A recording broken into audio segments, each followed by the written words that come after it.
Let's play around with this a little bit more, and let's figure out how to move forward and backward using our history. Okay, so we've got our screens. Open up home, and we're going to leave this as it is. I just want to use push name to get to the second page. On the second page, this is where I want to change things a little bit here. For the back, let's go ahead and get rid of this navigator of stuff. Let's get rid of that. And we're going to say navigator.of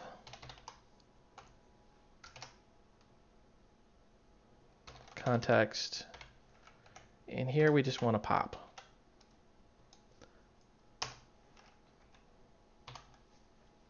That way we're not going back to a specific page, we're going backwards through our history in the actual route.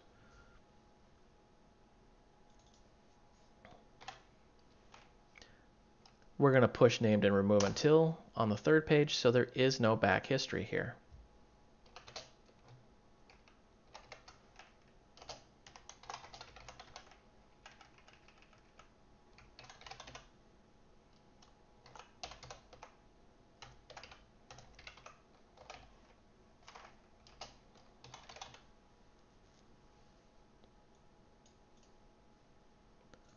Now the third page, this is where things are going to get a little bit interesting. Let's run this and see what happens.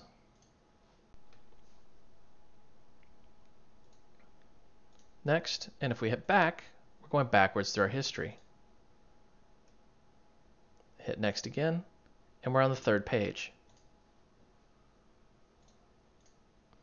If that's not abundantly clear what's going on, let's restart it and look at it again.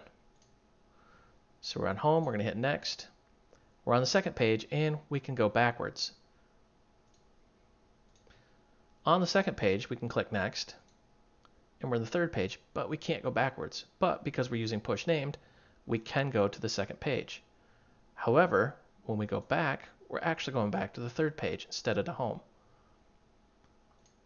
So on the third page, let's play around with this a little bit. Let's just grab this.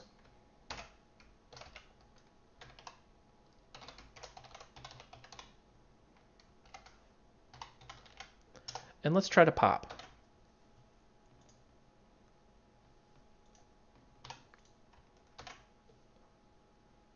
Let's fully restart the application.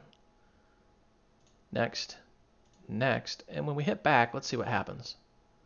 Nothing happens actually, because there's nothing in our route to go to. Our route history is empty because we did the push named and remove until. Therefore, there's just simply nothing to go back to. While that's restarting, let's take another look at this, and let's see how we could fix this a little bit here.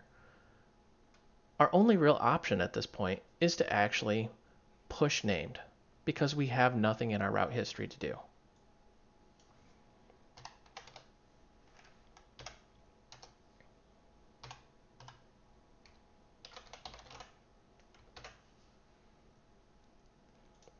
However, we want to be able to go back if there's something else. Let's say we went directly from home to the third page.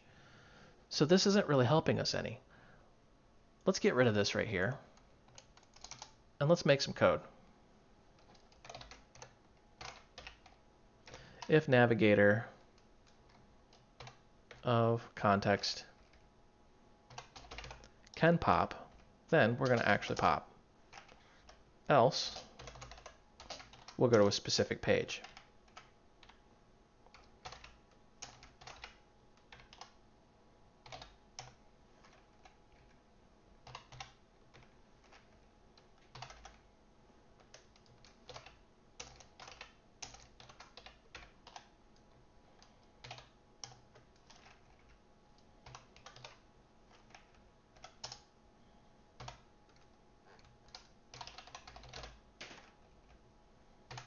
Pretty self-explanatory what's going on here.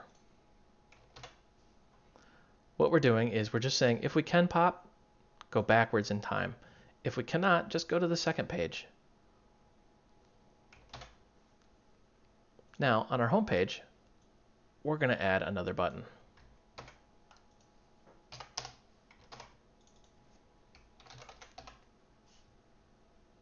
And let's change these around.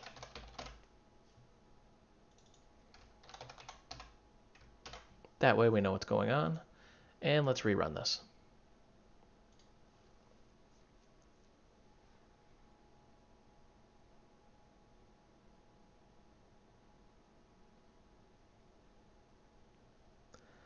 We can go from home to second.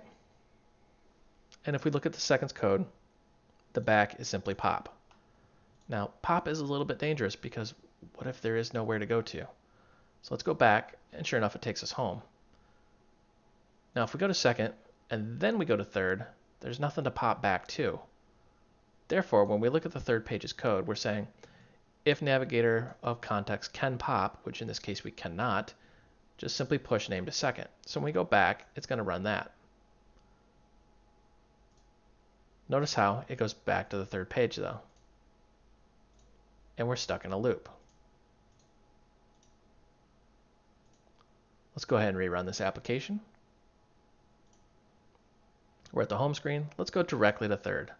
Now, this time, because we did push named, we have a back button, and in the code, we can pop. Therefore, it's just going to pop right back to the home page, as expected. Be very careful when you're using navigation and routes not to get stuck in a loop like you saw earlier. Always give your users the ability to go to a central home page or a welcome page.